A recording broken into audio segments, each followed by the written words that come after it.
New York সিটির বাসকে দ্রুতগামী ও বিনামূল্যে করার প্রতিশ্রুতি দিয়েছেন সিটি মেয়র জোহরান মামদানি। সম্প্রতি কুইন্সের বাসে চড়ে মেয়র মামদানি আবারও বিনামূল্যে বাস চালুর আগ্রহ প্রকাশ করেন। যদিও বাস ভাড়া ফাঁকি দেওয়ার হার উদ্বেগজনকভাবে বেড়ে যাওয়ায় নতুন পদক্ষেপ নিচ্ছে শহর কর্তৃপক্ষ ও এমটিএর তথ্য অনুযায়ী বাসে ভাড়া ফাঁকি দেওয়ার কারণে প্রতি বছর সংস্থাটির ক্ষতি হচ্ছে কয়েক million dollar. Electronic payment system চালু থাকলেও বাস্তবে অনেক যাত্রী ভাড়া পরিশোধ না করেই বাসে উঠছেন।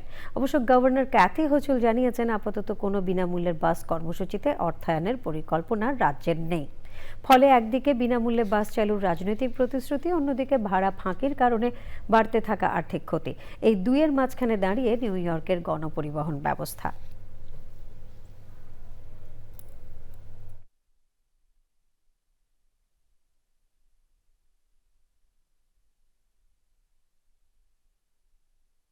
We are just as committed as we were before to fulfilling our promise to make buses fast and free in the nation's most expensive. Commented on some of my questions about it. We're looking forward to having discussions with the new mayor and his team.